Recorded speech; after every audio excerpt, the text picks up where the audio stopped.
Si coincide con Christine Lagarde de que este programa económico del gobierno actual está dando algún resultado. Javier Milei, ¿cómo estás? ¿Qué tal, Sebastián? ¿Qué tal, Greta? Bienvenido. Gracias. Mira, en algunas cosas está funcionando y en otras no. La parte positiva del programa, si vos querés, es que nos evitó caer en default el año pasado y la asistencia puesta en el Banco Central evitó una hiperinflación. Ahora, el problema es que el gobierno, en lugar de corregir los desequilibrios, solamente utilizó la plata para financiar la corrida, no corrigió los desequilibrios estructurales, con lo cual nos endeudamos un montón y los problemas estructurales siguen, con lo cual el default tendrá lugar el año que viene o en el 2021 y la hiperinflación está latente también.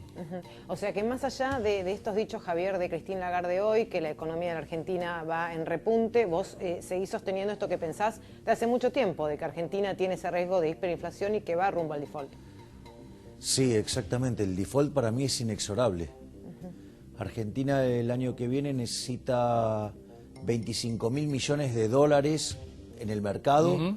Si cumple las metas, que ya sabemos que no las va a cumplir, ya está pidiendo un waiver para lo que es el segundo trimestre porque no lo vamos a cumplir. Y con lo cual no van a ser 25.000 millones, van a ser más. Y nadie le va a prestar un insolvente. Argentina, para poder repagar su deuda, necesitaría un superávit primario de 3,5 puntos del PBI y no puede llegar al cero. Con lo cual no vamos a conseguir la plata.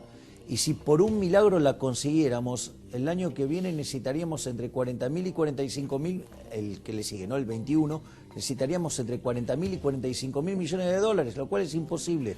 O sea, Argentina va inexorablemente a un default. Ahora, cuando Christine Lagarde dice, sería una tontería que a cualquier candidato dar la espalda al trabajo que se está haciendo, ¿no es en definitiva una declaración política electoral la de la titular del Fondo Monetario Internacional? Es la declaración de una funcionaria que está en problemas. Que quiere cobrar, digamos. ¿Y a vos qué te parece? Le puso 57.000 millones de dólares a la Argentina. Es casi el 60% de la cartera del Fondo Monetario Internacional. Si no cobra, tiene un problema grande. O sea, ella va atada a la suerte de Macri y de la Argentina. ¿A vos qué te parece? Sus proyectos electorales en Francia están ligados a que funcione bien lo de Argentina. Ahora, ¿no hay un juego también allí, Javier, de, por ejemplo, la representación de los Estados Unidos, con David Lipton, digamos, jugando también para que el fondo le diera lo que le dio a la Argentina, excepcionalmente, que no se había dado en otro país? Pero obviamente. Es decir, acá, digamos, lo insultan a Trump, deberían hacerle un monumento. Claro. Le puso casi 60.000 millones de dólares, digamos, porque fue decisión de Trump. Cuando vos lees los documentos técnicos, los técnicos no querían darle plata a Argentina. Argentina no es solvente, Argentina no puede repagar. Argentina hoy es un problema para el Fondo Monetario Internacional. Ahora, la realidad económica que vive la Argentina de hoy, ¿de dónde viene en realidad a tu criterio? O sea, ¿cuántos años hace que se viene gestionando esto? Porque esto no es de la noche a la mañana, claramente. Digo, ¿cuántos años hace que se viene gestionando esto para encontrarnos hoy en la situación grave que nos estamos encontrando? 90 años. Coincidís con el presidente Macri, él dice 70. No, no coincido con Macri. En ese análisis de que proviene esto hace 70 años. No, porque esa es una declaración gorila. Entonces yo no soy peronista, pero no soy gorila, que es una cosa totalmente distinta. O sea, digo, no sé si hace falta que lo aclare. No, si querés aclararlo, pero... Digo, el gorila, digamos... Uno lo entiende. Quiere el aniquilamiento del peronismo. O sea, es absolutamente la desaparición del intolerable. peronismo. Bueno, digo, eso está mal. Es no entender la historia argentina, eso. O sea, si alguien, digamos, te hace el foco con que el problema es el peronismo, ese es el problema. O sea, sos parte del problema, no parte de la solución. ¿Por qué? Digo, y de vuelta, no soy peronista. Si los problemas en Argentina empiezan en 1928, es decir, con Irigoyen, que entra en un desvarío, ¿sí? Digamos, lo más emblemático es la ley de alquileres. O sea, ahí es cuando se empieza a degradar el orden institucional argentino. Se empiezan a violentar las libertades individuales. Se empieza a ir contra el sistema de la libertad que puso la Argentina bueno, en 1895 Argentina era el país más rico del mundo y osciló entre los 5 mejores en la primera parte del siglo XX. Y ahí es donde empiezan los problemas. Lo que sucede es que después viene el golpe del 30, que instaura un régimen fascista, que es básicamente un acuerdo entre políticos ladrones y empresarios corruptos, o sea, empresarios, en detrimento de la población.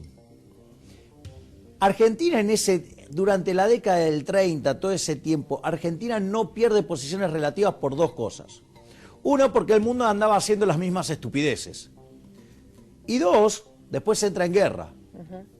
Ahora, toda esa situación de cerrar la economía, digamos, con el verso de la industria infante y todo eso, lo único que hacía era un acuerdo entre empresarios y políticos ladrones en contra de la gente que, digamos, si vos tenés la vaca atada, que no te importa tener el mejor trabajador, no te importa pagarle un buen salario, y además encima le vendés un producto de porquería.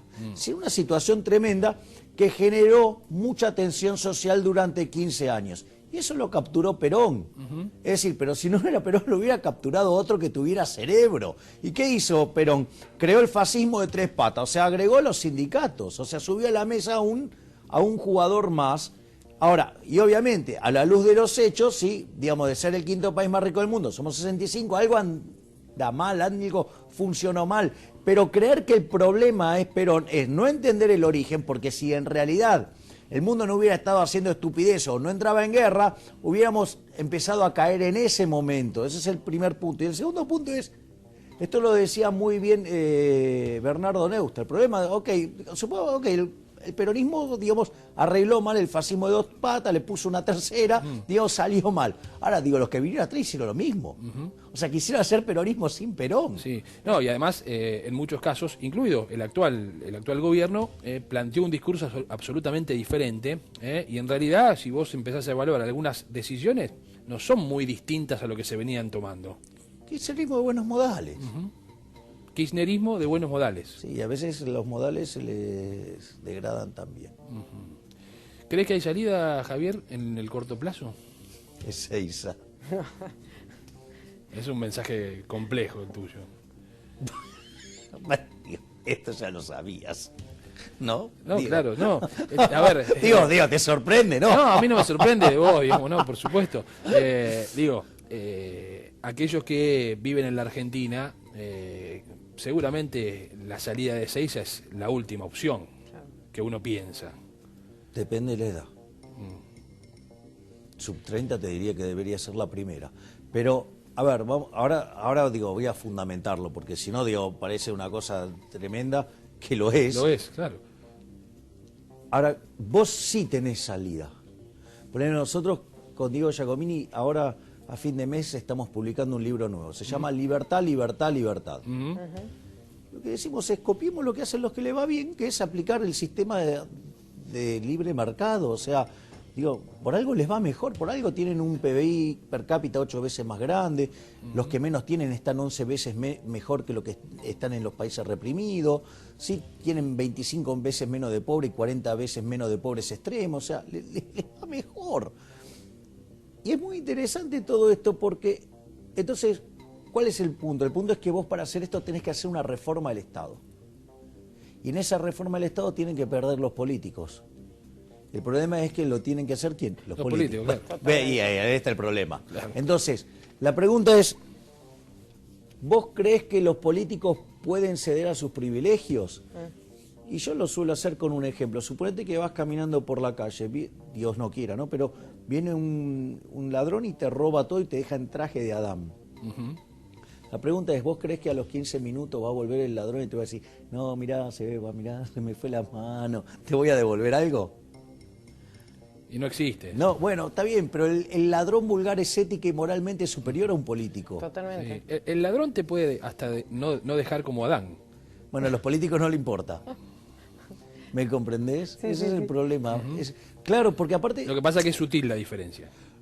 Sí, supongamos, porque fíjate esto, ¿no? El ladrón vulgar da la cara, te enfrenta, o sea, corre el riesgo de que le pongas una piña, qué sé yo, lo que fuera.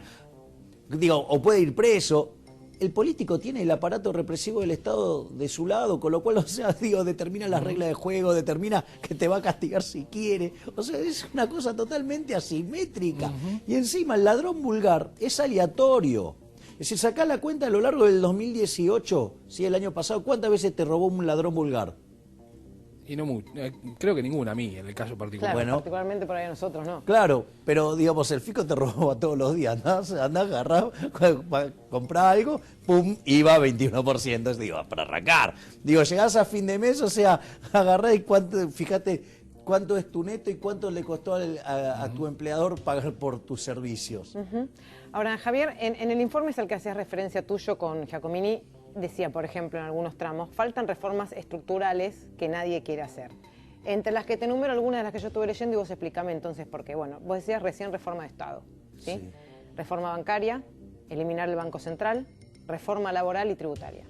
Sí, sí, la reforma del Estado tiene justamente la parte que tiene que ver con la reducción del gasto público y lo que tiene que ver con la presión fiscal. Hoy Argentina tiene la presión fiscal más alta del mundo. Esto no es trivial porque quien más invierte en la economía son las empresas, que es la reinversión de utilidades. Bien. Es decir, la mayor cantidad de fondos que se... Digo, esto es un tema clave.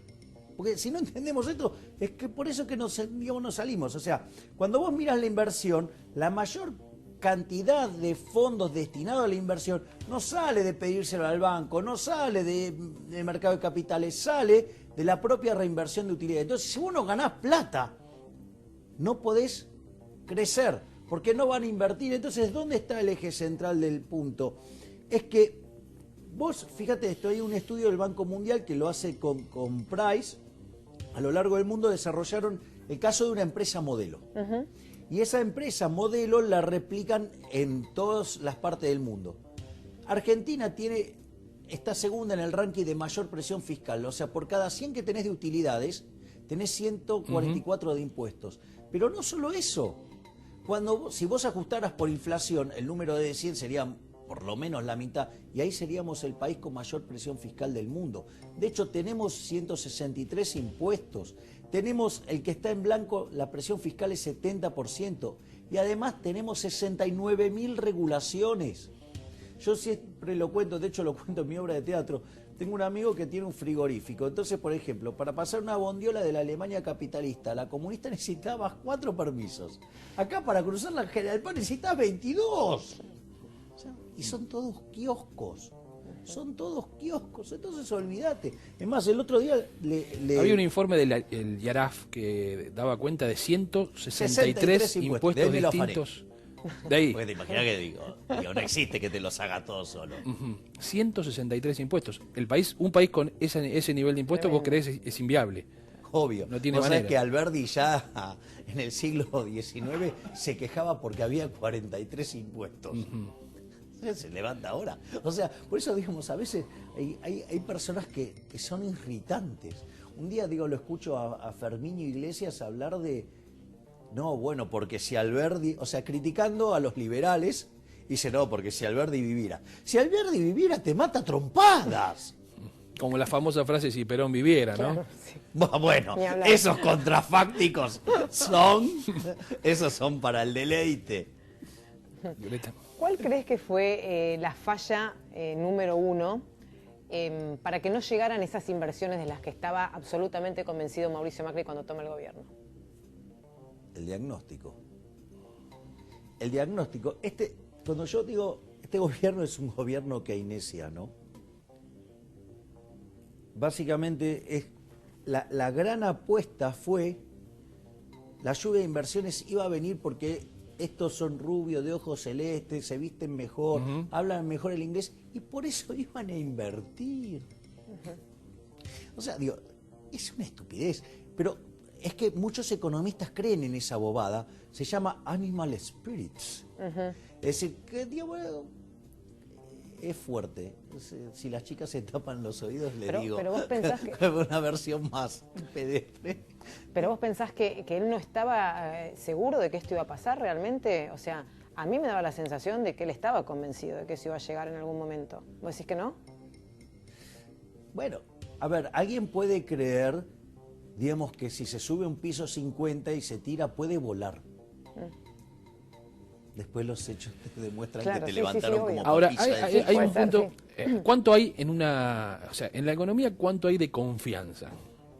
Si yo te digo todo el tiempo, mañana el dólar va a subir, va a subir, va a subir, y lo escucho de personas como vos, que son conocedores, especialistas, que tienen probada repercusión en cada uno de los temas que adelantó, que después se fueron cumpliendo, yo digo, pucha, si lo dice Milei, el dólar probablemente suba mañana, y entonces quizá voy y compro dólares, o si lo dice otro economista también considerado, probablemente voy. Digo, ¿cuánto hay de confianza para que la economía funcione o no funcione? ¿Y a qué quiero ir con esto? Probablemente Macri sí generaba más confianza que otros dirigentes políticos, y haciendo referencia a lo que decía Greta, a la hora de la llegada de inversiones, por lo que creían podía hacer Macri. No por lo que hizo, por lo que podía llegar a ser. A ver, la inversión no... Te hice pensar. No repuntó. O sea, tuvo un rebote en el 2017, pero nada más. La realidad es que nadie, digamos, o sea, te hago un desafío, saca un billete y rompelo, ¿te animás? Pero de los buenos. De los buenos. ¿Pero hay alguno que valga en serio hoy? Sí, los que emite la Reserva Federal. Bueno, lo rompo, supongamos. Digo, ¿vos harías eso sistemáticamente? No. Bueno, los empresarios tampoco. Pero aparte todos somos empresarios. Esa es la parte que, digamos, no se entiende. Es decir, a ver, ¿vos te imaginás a un empresario comprando caro para vender barato? No, ni de casualidad, digo, y si vos estás viendo que la economía va a estallar, que la crisis está ahí, que está el témpano de hielo ahí, digamos, si viene Marcos Peña y te dice, acelera, que lo rompemos todo y aumentar la producción de curvito, salís corriendo, no vas a meter un mango, nadie invierte un mango acá, se invierte 11% del PBI, la región que no es ninguna maravilla invierte 23%, China crece a tasas chinas porque invierte 40. Es decir, ¿por qué no invertís? Porque no podés ganar plata, no hay forma de ganar plata. Entonces, si vos no tenés empresas que ganen plata, digo, ¿qué van a reinvertir? No van a reinvertir nada. Por eso, digamos, volviendo al punto que levantó Greta, nosotros decimos, sí, hay que bajar los impuestos. Ahora, no podés bajar los impuestos sin bajar el gasto porque te pegás la piña, porque defolteás. Entonces, lo que nosotros propusimos con Giacomini es un plan para bajar en 4 años, o sea, se lo damos al próximo gobierno, así como le dimos a el política económica contra el reloj, y le dijimos que si no lo hace termina mal. Entonces, ¿qué es lo que pasa? Nosotros proponemos bajar 15 puntos el gasto público, hay un gasto flexible que son 9 puntos, que se puede hacer rápidamente en los 2 primeros años, y después un gasto semiflexible que se podría bajar en los segundos 2 años del gobierno, y eso te permitiría bajar impuestos para recomponer la solvencia y así que la economía empiece a crecer. Ahora, de vuelta, hay un problema de incentivos, ¿no? Y me parece que el corazón del problema es los incentivos, con lo cual ahí está la parte del gasto, la parte, digamos, de los impuestos, y lo otro, claramente, nosotros para eliminar la inflación directamente proponemos eliminar el Banco Central. Es decir, nosotros no creemos que haya chances de que primero, conceptualmente, no creemos que el Banco Central pueda funcionar bien. O sea, creemos que cuando hace política monetaria expansiva genera ciclos de expansión y recesión, y eso son crisis, o sea, y cuando contrae, digamos, también genera problemas. Lo único que podría hacer el Banco Central para no joder sería mantener constante la cantidad de dinero, pero si hace eso, ¿para qué lo tenemos? Claro, o sea, sí, obvio. Digo, no, o sea, para no que no haga sentido. nada. Claro, o sea, sería un contrasentido. Y nosotros, además, creemos que aún así tampoco, digamos, o sea, debería existir. Porque la realidad es que cuando vos tenés un país donde la gran mayoría de los profesionales de la economía creen que la inflación tiene que ver con cualquier cosa, menos con la emisión monetaria, ¿sabes qué? Cerralo, porque lo único que van a hacer es generar inflación, que es lo que ha pasado sistemáticamente. De hecho, fíjate esto, a mí hay una cosa que me encanta. Dice, no, bueno, va a subir el dólar. No es que sube el dólar, dame, si querés lo abrazo. Tráelo que lo abrazo, dame que lo abrazo. Por eso, No, este es nuestro, no te lo vamos a prestar porque te queda acá. Bueno, entonces me abrazo a alguno de los que tengo yo ¿Qué en el bolsillo.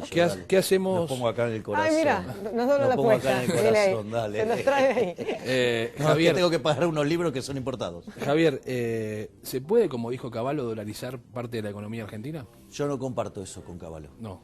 Yo, digamos, básicamente lo que propongo es directamente eliminar el Banco Central, ir a un sistema de competencia de monedas y que la moneda la elija la gente. Lo que pasa es que, claro, con todos los dólares que tenemos en los colchones, ¿cuál crees que va a ser la moneda argentina? El dólar. Ahora, vos decís eliminar el Banco Central. ¿Por qué vos tenés esta idea tan firme y la estás avalando porque estás dando, digamos, estás explicando el porqué? ¿Y por qué los políticos no toman esa decisión?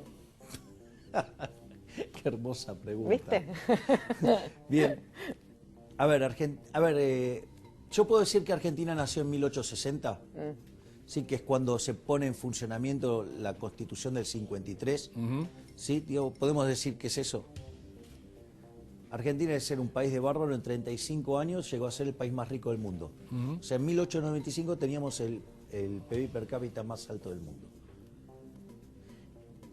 El Banco Central se creó en 1935. O sea que pudimos ser el país más rico del mundo sin necesidad de Banco Central. Hasta ese momento la inflación en Argentina fue el 3%, que tenía que ver mucho con la entrada del oro que se generaba en el país mientras que se expandía, por eso había un poquito de inflación. Después tuvimos un Banco Central, que les aviso que fue creado por 40 años, con lo cual en 1975 deberían haberlo cerrado. Claro. Cuando uno mira lo que después pasó, va entendiendo por qué no lo cierran. Bueno, eso sucede muy habitualmente en la Argentina, ¿no? Si se crea un impuesto que era momentáneo. Bueno, va quedando. esta es la posibilidad de comprar impuesto inflacionario. ¿Te acordás cuando Cavallo aumentó la alicuota del IVA? Era momentánea. Sí. O el impuesto al cheque. El impuesto al cheque también. Y el impuesto, digamos, a las ganancias también. También. Entonces, fíjate esto. En los primeros 10 años de Banco Central, la inflación saltó al 6. Después lo nacionalizamos en 1946. Hasta 1991, que fue el repudio de la moneda, cuando vino la convertibilidad, la inflación promedio fue 225%. Le quitamos 13 ceros a la moneda y destrozamos 5 signos monetarios y tuvimos 2 hiperinflaciones sin guerra. Después fuimos a la convertibilidad, que fue atarlo de pies y manos, básicamente, al Banco Central. La inflación fue 9%, pero se concentró en el primer año y medio, y a partir de 1993 Argentina era el país con menos inflación del mundo. Sí. Después le devolvimos la navaja al mono asesino, 10% de inflación en los primeros 4 años del kirchnerismo, 20% en los segundos, 30% en los terceros, y ahora, digamos, con riesgo de hiper. Ahora, Javier, ¿qué hacemos con el dólar en la Argentina? ¿Va a seguir subiendo? ¿Se va a mantener? Porque, a ver, el dólar hace unos días atrás casi tocó los 45 pesos, todo el mundo nervioso de lo que podía llegar a suceder. El gobierno dice, no, esperen tranquilos, el fondo nos va a dejar vender 60 millones de dólares a partir del 15 de abril, la liquidación de la cosecha, y entonces hoy el dólar está bajando un poco. No mucho, pero está bajando. Está bajando. Si baja, compra. Bueno, ¿qué hacemos? ¿Hay que esperar a que vuelva a subir? Es que no es que sube el dólar, no es que suben los precios, es que pierde poder adquisitivo el dinero local, es decir, pierde poder adquisitivo el peso. Es decir, la inflación es siempre y en todo lugar un fenómeno monetario, y cuando se produce un exceso de oferta de dinero, ya sea porque emitís o porque cae la demanda o porque pasan las dos cosas a la vez, todos los bienes, el precio de todos los bienes expresados en unidades monetarias suben, pero no es que están subiendo los precios, es que en realidad está perdiendo poder adquisitivo el peso, y el peso es la moneda que emite el político argentino. Por ende no puede valer ni excremento, porque ni siquiera sirven para bono los políticos argentinos. Durísimo. Tiene que ver con la confianza, entonces. Digo, la historia está de mi lado, ¿no? Sí. Ahora, hace un ratito me quedé pensando en lo que hablabas de eliminar el Banco Central, y aprovecho para preguntarte, ¿qué te pareció en el momento? ¿Eres para venderme dinamita? No todavía. Qué pena, digamos, ahí tenías un negocio. No todavía. Pero digo, ¿qué te pareció en su momento y qué te parece hoy el plan de Sandleris, del dólar entre bandas? No me gusta. No me gusta. Pero en el momento que él tomó esa resolución, ¿vos qué pensaste que podía llegar a pasar? ¿Que lo iban a contener de esa manera o no? No, todos sabíamos que era un parche para Momentáneo. 6 meses como mucho. Y de hecho ya a los 5 meses el programa ya se te degradó. Pero el fondo hoy dice que el programa funciona. ¿Y entonces por qué sube el dólar? Entonces, ¿por qué sube la inflación? ¿Por qué el riesgo país está disparándose? A ver, digamos, anunciaron que nos daban 11.000 millones de dólares. Y el otro día se disparó el riesgo país. Y entonces... ¿Por qué, Javier? Porque Argentina inexorablemente camina a un default. Es decir, es más, yo creo que ahora bajaron las chances de un default en el 2021, pero no porque bajó la chance del default, sino porque subieron las del 2020, porque están adelantando fondos, ¿sí? A ver, Argentina concretamente, si cumple las metas, tiene necesidades de financiamiento por 35.000 millones de dólares y tiene de organismos multilaterales 10.000 millones. Entonces tiene que ir a buscar al mercado 25.000, siendo insolvente. Ahora, ¿cuál es el problema? Si yo empiezo a adelantar fondos del 2020 para hoy, ¿cuál es el problema? Me quedo sin plata para el año que viene. Con lo cual aumenta la probabilidad de que no pague o que tenga que renegociar. Bueno, renegociar es un default. Porque si yo te tengo que pagar hoy y te digo, no, mirá, te pago dentro de un mes, eso es default. Estamos en problemas, diríamos. Estamos en problemas, sí, claro. O sea, el tema es que, por ejemplo, la gente, ¿no?, que nos está viendo en su casa y que la verdad que la economía se le hace cada día más complicada y no estamos hablando de acá de inversiones, nada, estamos hablando de la persona que nos está viendo y que tiene que todos los días pagar servicios, ir al supermercado y que ve que cada vez le aumentan más las cosas, que la guita le rinde menos. Entonces una vez trata de encontrar un alivio para esa gente y decir, bueno, se puede salir, no se puede salir. Ahora, con lo que vos estás planteando, el problema es realmente grave. Claro que es grave, porque, digamos, esto la teoría económica lo tiene resuelto, la evidencia empírica lo tiene probado. El problema es que tenés un problema de incompatibilidad de incentivos, es decir, los que tienen que hacer las reformas son los que tienen que perder con las reformas. Entonces no las van a hacer. A ver, yo lo voy a poner en un ejemplo bien duro.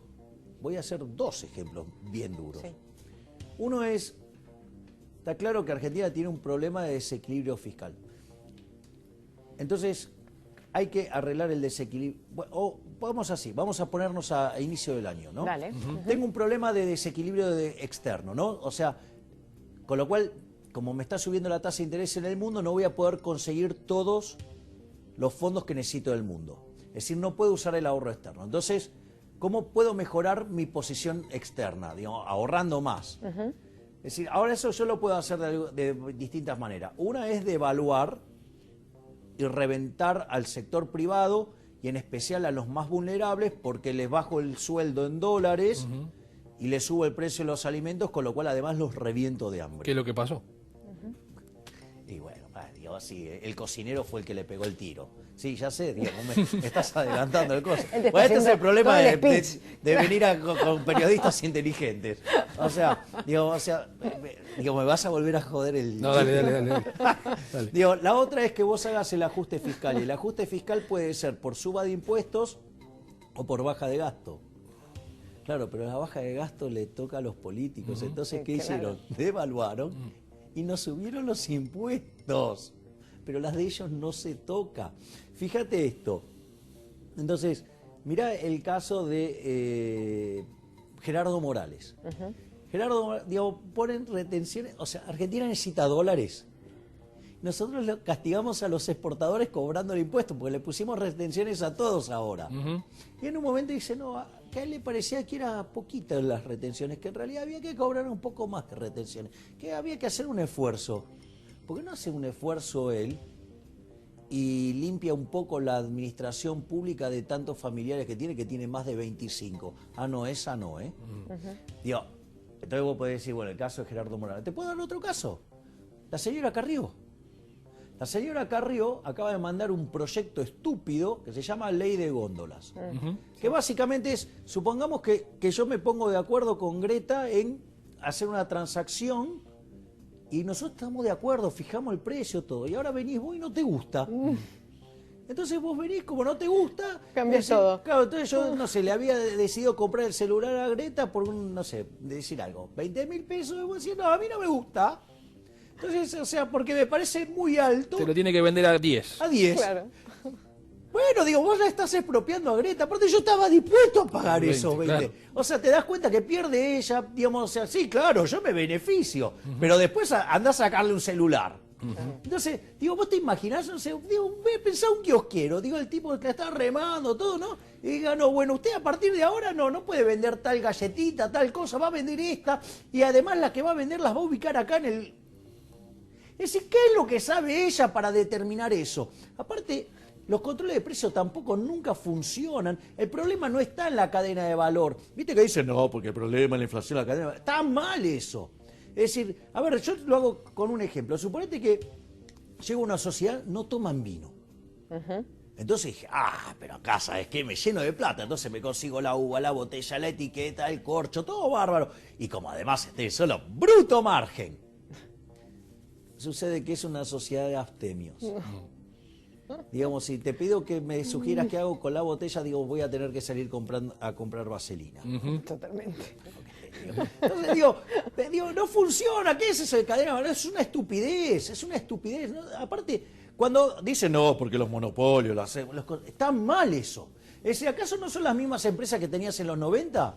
Y no había inflación. Son las mismas empresas que están en el mundo, no tienen inflación. ¿No será que el problema está en otro lado? ¿Me entendés? Ahora, la señora Carrió, para meterle la mano en el bolsillo, digamos, a los empresarios, para no hacer el ajuste de la política, no tiene problema. Ahora, cuando le quisieron tocar los pasajes, puso el grito en el cielo. ¿Te das cuenta dónde está el problema? Claro. Que la de ellos no se toca. ¿Confías en algún dirigente político? En ninguno, no. Claramente la Confías en risa ninguno. dice que no. Pero querés hacer política. ¡No! No. Si yo soy anarcocapitalista, filosóficamente soy anarcocapitalista, para mí el Estado es el enemigo. Ahora, esto se resuelve desde la política. Lo que tienen que cambiar son los políticos. No hay otra Bajando la forma de cantidad resolverlo. política.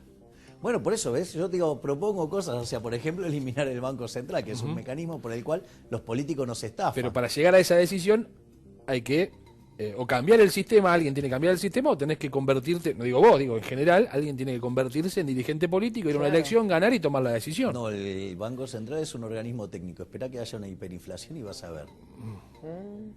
Seguramente primero van a ir a alguno de los que tienen esas ideas esotéricas y cuando sea peor todavía, los voy a estar esperando. Como economista, ¿qué te parece Duhovne?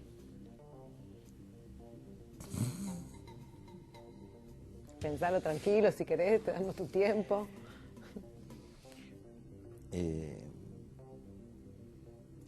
Elige buenos alfajores de arroz. ¿No te gusta nada su manera de pensar en cuanto a la economía? No, es otro keynesiano más, es parte del problema. Es parte del problema. Es decir, los economistas que son funcionales a los políticos son parte del problema. Los economistas que no le dicen la verdad en la cara a los políticos son parte del problema. Los economistas que no ponen el eje central sobre el verdadero problema son parte del problema. Los keynesianos son parte del problema. Pero Y cuando vos Duhovne decís es que no le keynesiano. dice, cuando los economistas no le dicen la verdad a los políticos, estás diciendo, ¿no? O sea, vos decís que Duhovne no le dice la realidad a Macri. Sí, que puede ser por incapacidad, no por... a ver, No se da cuenta, no es que lo hace adrede. claro, porque es keynesiano, entonces, o sea, eso digamos, sabe de economía lo mismo que, digo, no sé, voy aleatoriamente a la calle, agarro a alguien, sabe más de economía que un keynesiano. A ver, digamos, o sea, cuando Marcos Peña tuvo que elegir entre Melconian, que le proponía hacer un ajuste, y Prat Guy, ¿qué le dijo? Le dijo la gran keynesiana, ¿no? Dijo, no, acá no hay que ajustar nada. Acá hay que darle rosca al gasto y eso va a hacer que genere, que aumente el Producto Bruto y con eso aumenta el consumo. Terminamos en el fondo, listo. Digo, no, es como que me digas, o sea, mira, estás con problemas para pagar el pago mínimo de la tarjeta. Y te digo, ¿sabes cómo se arregla? Gastando más. Gastando más. Salí, dale más. Sí. No llego al mínimo y quiere que siga gastando. Bueno, eso es lo que le propuso Prat Guy a Marcos Peña. Tremendo. Y entonces voy a decir, no, vos lo que pasa es sos malo, no lo querés porque es keynesiano, lo cual es cierto. Pero aparte, eso, por claro. ejemplo, fíjate esto, medida bien keynesiana. Los keynesianos trabajan sobre un concepto que se llama multiplicador. Y cuanto más vos consumas, ese multiplicador es más grande. Ajá. ¿Qué es lo que hizo? Dio la ley de reparación histórica.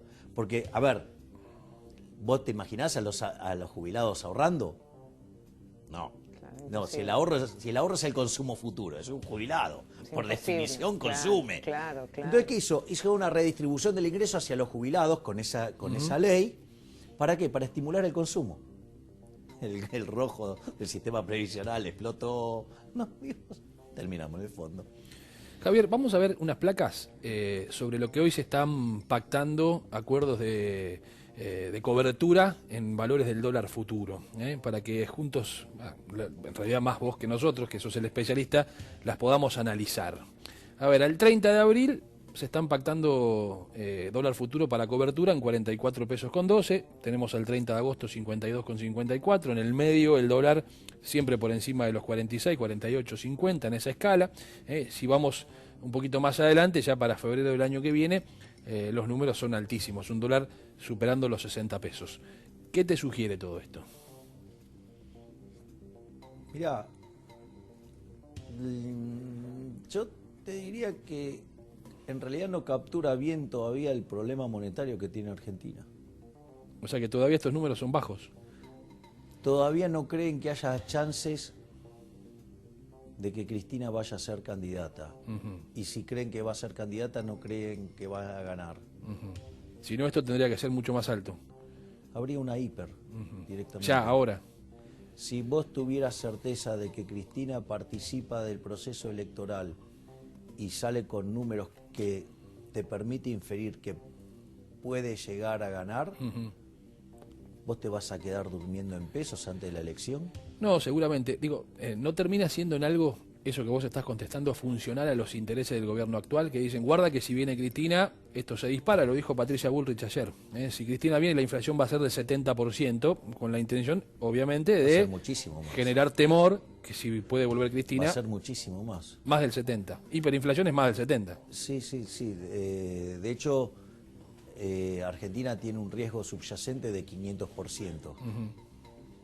Como está dada la configuración monetaria hoy de la economía argentina. Pero eso, en realidad, el gobierno cree que generando ese cuco va a ganar las elecciones. Yo lo que creo es que lo que va a terminar pasando es que si llegan al sueño húmedo de Durán Barba y Marcos Peña de un mano a mano con Cristina, van a perder por escándalo, van a perder 80-20, porque en el medio de una hiper no van a poder ganar. Es una trampa tremenda, en la que está la situación del gobierno hoy, claramente. Claro, y lo mejor que podría hacer el gobierno por la Argentina es correrlo a Macri de la escena. Y Cristina, por el bien de los argentinos, también debería correrse de la escena, pero no lo va a hacer. El otro día, Ninguno de los dos. El otro día pusimos el lunes, pusimos en el aire unas placas también, en lo cual nosotros llamamos el calendario del dólar, ¿no? En función de distintas fechas que pueden llegar a convertirse en fechas clave para saber después cómo se va a comportar el mercado o 48 horas más tarde o incluso al otro día. La primera de ellas que nosotros ubicamos fue el 15 de abril, ¿por qué? Porque el gobierno decía que a partir de esa fecha iban a poder llegar los dólares del Fondo Monetario Internacional dispuestos en la posibilidad de vender, ¿no? Y empezaban a llegar los de la cosecha. Claro, lo de la cosecha calculan en estos días, en abril y demás, pero el acuerdo con el fondo y en la última revisión, los 10.800 millones de dólares que a partir del 15 de abril se iban a poder vender a razón de 60 millones de dólares por día.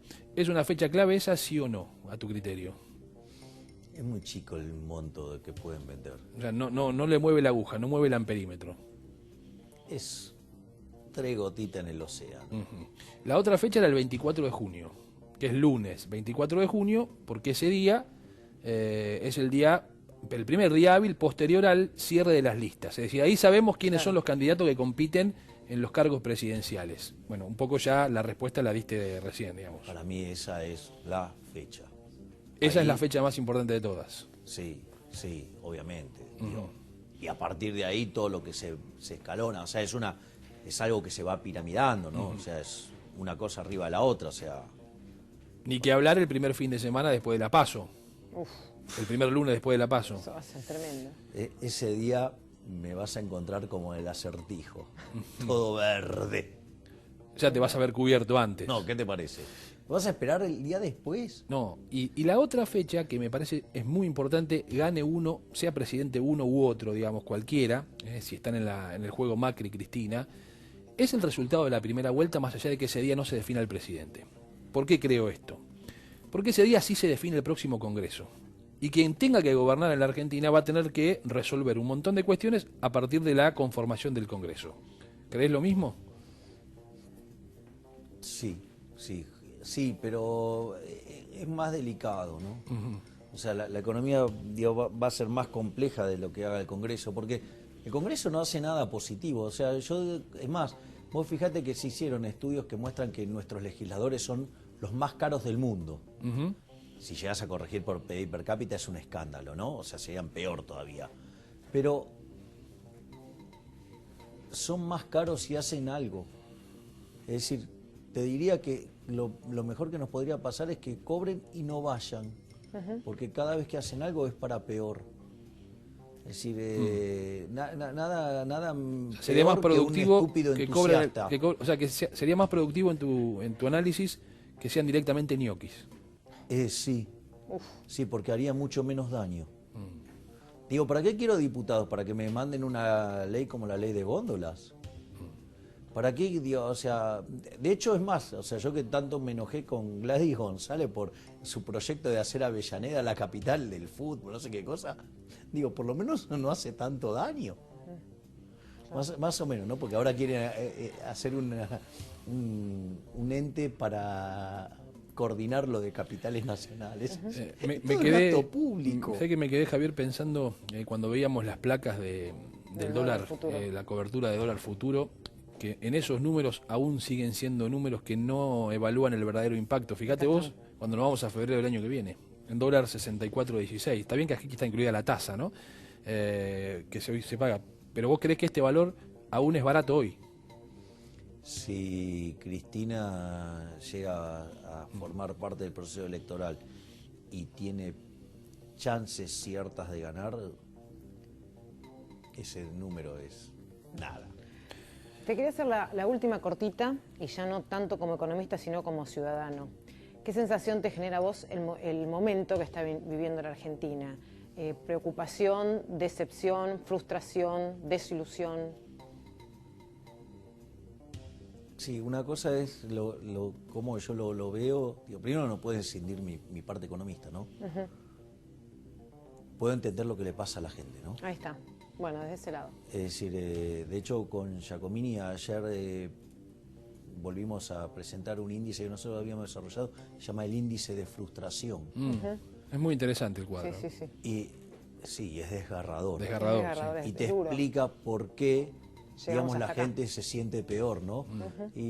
Pero es bastante obvio, ¿no? Porque te aumentó el desempleo, porque te aumentó la inflación, porque empeoró la distribución del ingreso, porque tu salario real cayó y además en dólares somos muchísimo más pobres. Entonces, digo, no te alcanza ya ni para morfar. O sea, ese es el eje central. Entonces, digo, yo comprendo y que cuando vos lo pones en una serie histórica, la serie es con tendencia creciente, pero además estamos peor que en los picos, por ejemplo, del 2014 o el pico del 2016. Es decir, con lo cual no estoy diciendo que esto, digo, de repente sea lo que verdaderamente siente la gente, pero digamos, desde los números es una aproximación que hacemos que muestra que la verdad que la gente está mal. O sea, y el gobierno, digamos, o sea, es muy irritante lo que hace el gobierno. ¿Qué es lo que, y ustedes estaban levantando al inicio, qué es lo que levanta Christine Lagarde? Es decir, la apuesta del gobierno que es que empiecen a mejorar los números, ¿sí? Porque van a estar comparando contra números espantosos del segundo trimestre del año pasado. Pero eso es una cargada, porque si vos tenías un ingreso de 100, te cayó a 40, sí, de 40 a 60, ponele, vas a estar un 50% mejor, pero estás 40% abajo Peor de que cómo antes. estabas antes. Entonces, digo, Javier, Sí, muy agradecido que hayas estado con nosotros. Por favor. La verdad, muy interesante Placer. la charla. Y te agradecemos, te presentás en el teatro. estuve anoche. Anoche tuviste Sí, función sí, y la sí. tenés la próxima, el sábado 20, ¿no? El sábado 20, sí. está, muy El bien. 20 y el 27. En el Regina. En el Teatro Regina Básicamente es una charla de economía con humor, Muy bien. porque te imaginas que decir todas estas cosas juntas durante... Sí, claro. No querés 60 infartar a minutos. nadie. No, aparte le vendo antidepresivos, todo. Negocio completo. Gracias, Javier. Gracias, Javier, un Muy placer amable. haber. ¿A quién votamos? Es para el presidente. Ser presidente, es ser presidente, es ser presidente. Quiero que comience a gobernar. ¡Viva la libertad, carajo! ¡Es para el presidente!